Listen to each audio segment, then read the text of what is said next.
हम लोग यहाँ पर पोस्टेड हैं और as officers from Lucknow police we are there to serve you. And कोई भी समस्या होती, किसी भी तरह का कोई इशू होता है तो आप हमको त्वरित संज्ञानित करें। ज़रूरी नहीं कि आपकी एप्लीकेशन हम तक पहुँचे, अगर आपका फ़ोन भी पहुँच जाएगा तब भी हम प्रयास करेंगे कि उसका निदान हो। यूपीएससी एस्पिरेंट्स के लिए मैं ये कहना चाहता हूँ कि आप बेस्ट के लिए तैयारी करिए, लेकिन वर्स्ट के लिए तैयार नहीं।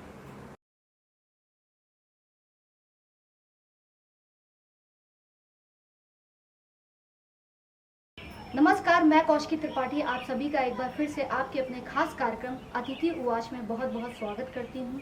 और आज हमारे साथ एक ऐसी शख्सियत, एक ऐसे ऑफिसर मौजूद हैं जो इस बात का साक्षात प्रमाण है कि अगर आपके अंदर धैर्य है तो आप अपने धैर्य और जुनून से कितनी भी बड़ी चुनौती हो उसको आप पार कर सकते हैं। जी हाँ, हम बात कर रहे हैं अपर पुलिस उपायुक्त श्रीमान सैयद अली अब्बास जी की। सर बहुत बहुत स्वागत है आपका। Thank you madam. आपका ऑफिस बहुत अच्छा है, इसलिए हमने सोचा इंटरव्यू का आरंभ यहीं से करें। चलिए, थैंक यू। मंजिल को ना पाने की उल्फत सी थी, सवालों जवाबों की मसलहत सी थी। चुनौतियों को पार करना इतना आसान न था, खुदा मुझे तेरे हौसले की ज़रूरत सी थी। सर बाकी की बातचीत हम चाहेंगे अंदर करें। हाँ, आ जाइए।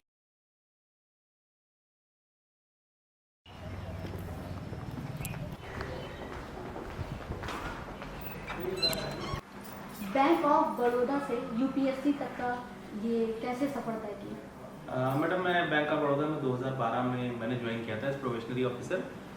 और उसके बाद मैं पैरेलली प्रोसेस तैयारी कर रहा था, तो बैंक के साथ तैयारी करने में समय का थोड़ा सा अभाव रहता था, लेकिन जितना भी समय मिलता था उस हिसाब से तैयारी की जाती थी। और इसी तैयारी के क्रम में कई बार मैंने अटेम्प्ट दिए।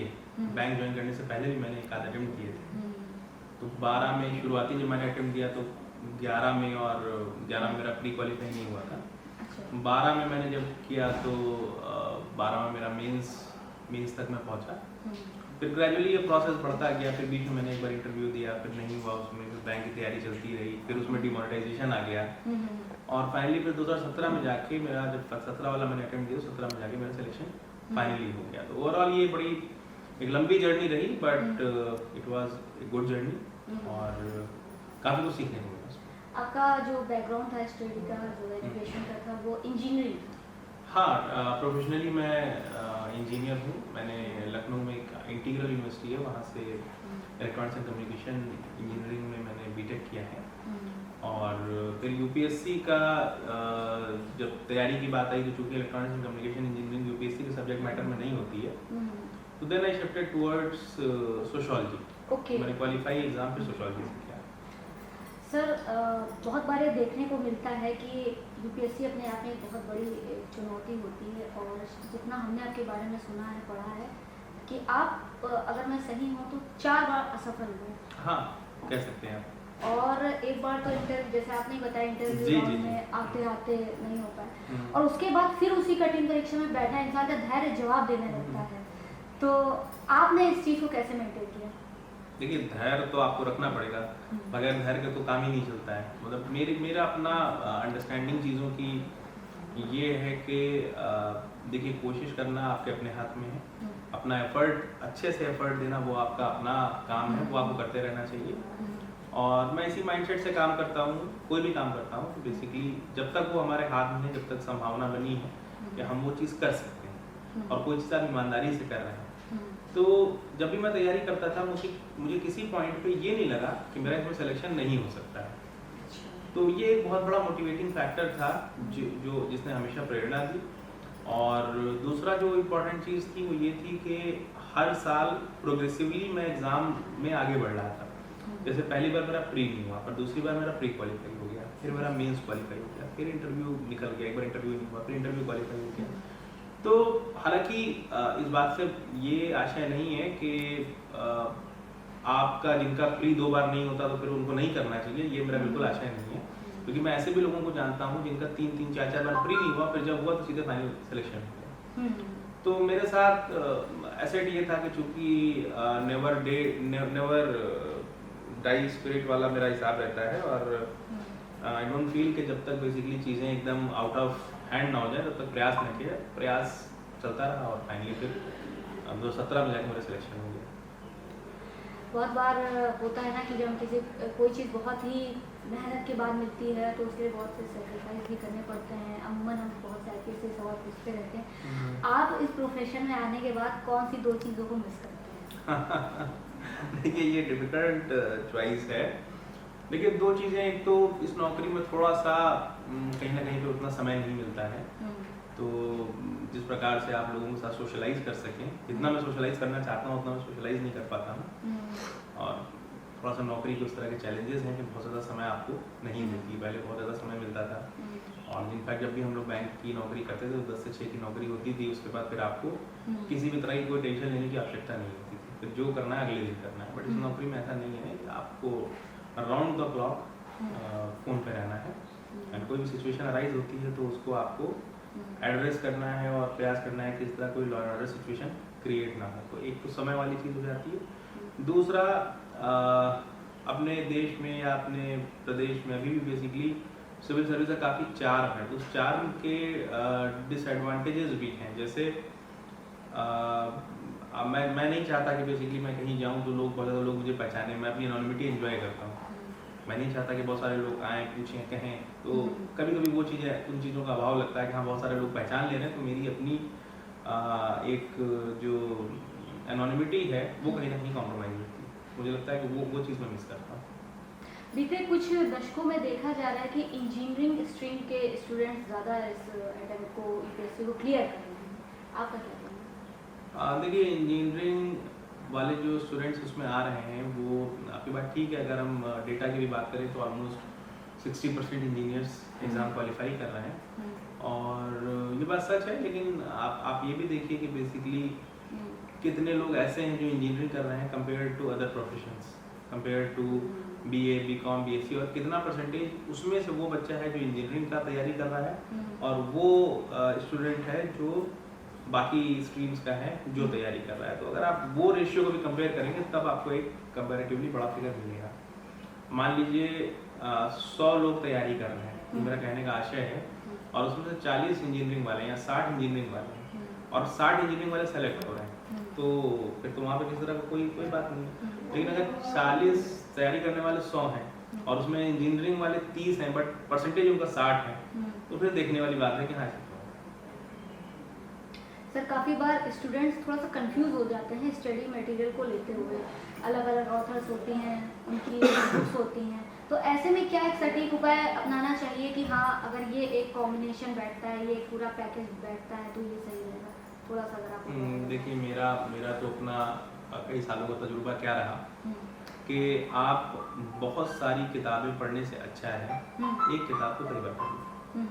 तो मैं तो यही सजेस्ट करता हूँ कि आप एक किताब को कई बार पढ़िए, वो कंपैरेटिवली आपको ज़्यादा फायदा पहुँचाएगा, और ग्रेजुअली जैसे जैसे आपको समय मिलेगा वैसे वैसे आप अपना हॉरिजन को ब्रॉड करिए और किताबें पढ़ने का प्रयास करिए। जैसे मेरे साथ एडवांटेज क्या रहा कि मुझे एग्ज़ाम कई अटेम्प्ट्स के बाद निकला, तो मेरे पास समय रहता था, तो मैंने कुछ किताबें पढ़ ली।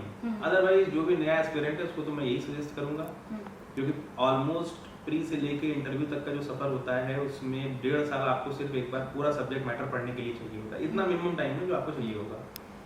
तो अगर आपको इतना मिनिमम टाइम सब्जेक्ट मैटर के लिए चाहिए होगा तो आप अगर बहुत सारी किताबें पढ़ेंगे तो आप कभी उसको कंप्लीट ही नहीं कर पाएंगे। तो आप कम से कम एक किताब पढ़िए, पर उसको 4 बार पढ़िए, और अच्छी किताब पढ़िए, स्टैंडर्ड टेक्स्ट पढ़िए, स्टार्टिंग फ्रॉम एनसीईआरटीज़। ओके, पहली ज्वाइनिंग आपकी लखनऊ जिले से? नहीं, मैं अंडर ट्रेनिंग प्रतापगढ़ था, और उसके बाद मेरी ज्वाइनिंग सहारनपुर हुई। सहारनपुर के बाद मेरा यहाँ पर ट्रांसफ़र हुआ लखनऊ में, तब से मैं लखनऊ कैसा लग रहा है? नहीं, लखनऊ तो हमेशा फैमिलियर है। उसका कारण है बेसिकली मैं यहाँ पे पढ़ा हुआ हूँ, और बीच में भी हम लोग, चूँकि ज़िला मेरा बहराइच का जहाँ मैं रहने वाला हूँ यहाँ से पास है, तो हम लोग को आना जाना रहता था वहाँ पर काफ़ी, तो इसलिए लखनऊ डेफिनेटली। लखनऊ में सबसे अच्छी चीज़ आपको खाने में क्या लगती है? देखिए टिपिकली तो बेसिकली मैं नॉन वेज वगैरह प्रेफर करता हूँ, और यहाँ पे बहुत सारे जॉइंट्स हैं, तो हर जगह अच्छा खाना मिल जाता है। खाने की शौकीन है? हाँ, तो सब जगह लखनऊ में उस मामले में एडवांटेज है इस चीज़ का। सर जैसे आजकल देखने को एक चीज़ अखबारों में भी ये मिलती है कि बहुत से बार कुछ स्टूडेंट्स ऑनलाइन माध्यम को ही चुनते हैं, जैसे यूट्यूब से ही कभी कभी सुनने मिलता है कि मैंने सारी अपनी स्टडी जो है यूट्यूब से की और यूपीएससी को क्लियर भी करी। आप इसे कैसे देखते हैं? देखिए YouTube can be one of the medium, but YouTube can not be only medium. तो कोई सिर्फ एक मीडियम पर्याप्त नहीं है। आपको बेसिकली अपनी पढ़ाई को सप्लीमेंट करना पड़ेगा। आपको यूट्यूब से कुछ चीज़ें देखनी पड़ेंगी, कुछ आपको स्टैंडर्ड टेक्स्ट पढ़ना पड़ेगा, कुछ बाकी चीज़ें पढ़नी पड़ेंगी।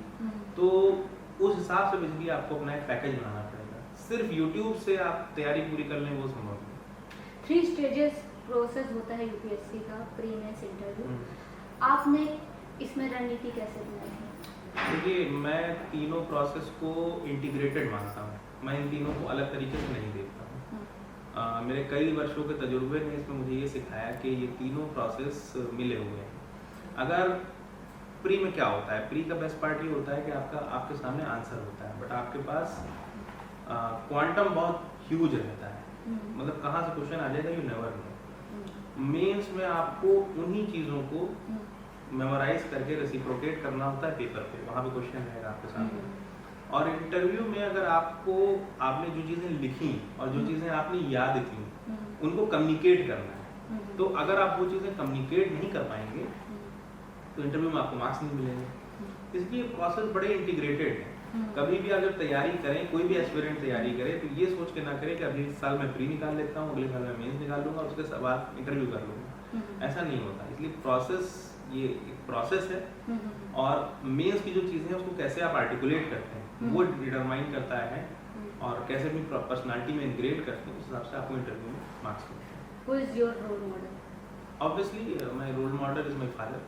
Okay. And he has sacrificed a lot for me, for my cause. And उन्होंने मुझे तब सपोर्ट किया जब he was retired. और एक सिचुएशन ये थी कि 17 में मैंने बैंक से रिजाइन किया, मेरे मदर फादर रिटायर कर चुके थे, और आई टोल्ड हिम कि इसकी मैं तैयारी करना चाहता हूँ। उन्होंने कहा ठीक है तुम करना चाहते हो। जबकि आप खुद एक गवर्नमेंट मैं था, लेकिन तैयारी के लिए मुझे लगा कि 2017 मुझे रिजाइन करना चाहिए, and I resign. And my father was the only person who said कि ठीक है अगर तुम करना चाहते हो तो तुम करो।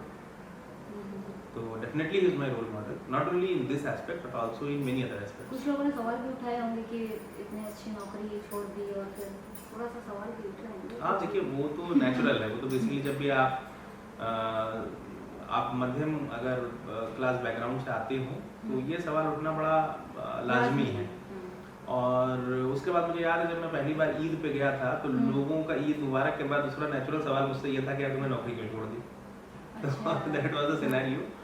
बट ये हर इंडिविजुअल को खुद डिसाइड करना होता है कि वो क्या अपने लिए चूज कर रहा है। और मुझे कहीं ना कहीं अपने से ये कॉन्फिडेंस था, मुझे ये इस चीज़ का यकीन था कि मैं ठीक है अगर बैंक की नौकरी नहीं निकाल पा रहा हूँ या अगर मैं इसको छोड़ भी दूंगा तो भी I will do certainly something for myself which would be good enough from what naukri I am doing at that point of time. और यूनिफॉर्म पहन के वापस अपने होम टाउन जाते हैं तब कैसे? नहीं बहुत अच्छा लगता है। और यूनिफॉर्म कम्स नॉट ओनली मतलब not only with feelings but also with a lot of responsibility. तो जिम्मेदारी का भाव बढ़ जाता है जब आप यूनिफॉर्म में होते हैं। तो ये एक बदलाव मैं महसूस करता हूँ। आपको किन किन चीज़ों का शौक है? मैं जनरली थोड़ा सा मैं रीडिंग मुझे अच्छी लगती है और उसके अलावा क्रिकेट वगैरह उसको एंजॉय करता हूँ। फेवरेट क्रिकेटर कौन है? मेरा तेंदुलकर था फिलहाल। कोहली। सर अंत में हम चाहेंगे कि जो भी यूपीएससी के स्टूडेंट्स हैं उनके लिए आप एक मैसेज दें, और लखनऊ की जनता के लिए भी आप एक मैसेज दें उनकी सुरक्षा को लेकर। देखिए लखनऊ की जनता से सबसे पहले मैं यही कहना चाहता हूँ कि हम लोग यहाँ पर पोस्टेड हैं और as officers from Lucknow police we are there to serve you. And कोई भी समस्या होती, किसी तरह का कोई इशू होता है तो आप हमको त्वरित संज्ञानित करें। ज़रूरी नहीं कि आपकी एप्लीकेशन हम तक पहुँचे, अगर आपका फ़ोन भी पहुँच जाएगा तब भी हम प्रयास करेंगे कि उसका निदान हो। यूपीएससी एस्पिरेंट्स के लिए मैं ये कहना चाहता हूँ कि आप बेस्ट के लिए तैयारी करिए, लेकिन वर्स्ट के लिए तैयार रहिए। अगर आप में इतना दम है, इतना कलेजा है, आप यूपीएससी निकालिए। Thank sir you. बहुत बहुत धन्यवाद हमसे बातचीत करने के लिए। Thank you. आप देखते रहिए अतिथि उवाच कौशिकी के साथ।